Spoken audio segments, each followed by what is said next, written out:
তাই শুধুমাত্র জামাতিদের এবং চরম মৌলবাদীদের হাতে এই হত্যা নয়, এটি অবৈধভাবে ক্ষমতা দখল করা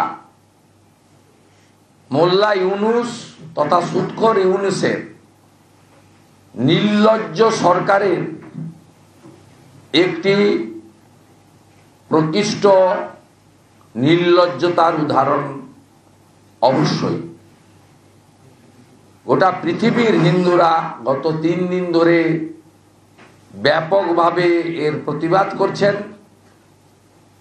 মানবতার পক্ষে যারা, তারা প্রতিবাদ করছেন এবং আজকে দিল্লিতে হাই কমিশনারের অফিস সহ ভারতবর্ষের বিভিন্ন প্রান্তে শুধুমাত্র বিশ্ব হিন্দু পরিষদ বা ভারতীয় জনতা পার্টি বা কোনো রাষ্ট্রবাদী সনাতন সংস্কৃতিকে সম্মান জানানো সংগঠন নয়, সাধারণ মানুষরাও রাস্তায় নেমেছেন।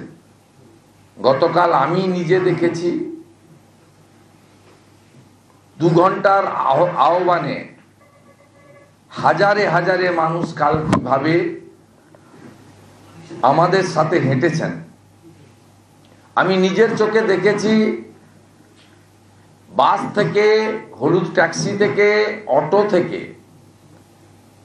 রাস্তার দুপাশে থাকা বিভিন্ন বিল্ডিং থেকে আবাসিক এবং কর্মরত লোকেরাও কিভাবে কালকে সামিল হয়েছে। অর্থাৎ গোটা বিশ্বের সনাতনীরা, হিন্দু সমাজ, তারা এই ঘটনায় বলা যেতে পারে কার্যত রোষ তৈরি হয়েছে।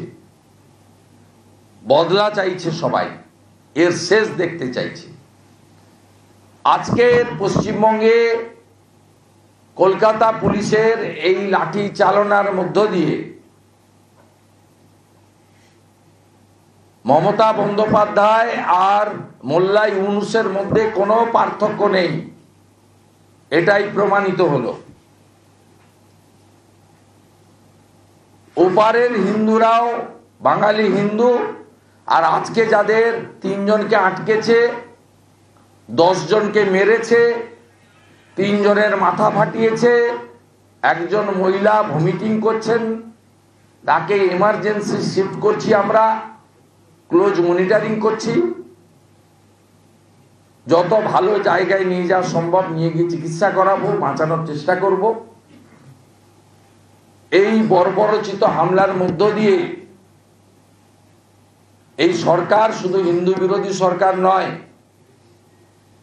জনগণের ট্যাক্সের বেতন টাকায়, করের টাকায় বেতন পাওয়া কলকাতা পুলিশকেও নির্লজ্জতার মাথা খেয়ে মুসলিম লীগের পুলিশ জামাতিদের পুলিশে পরিণত করার কাজ বৃত্ত সম্পূর্ণ হয়েছে।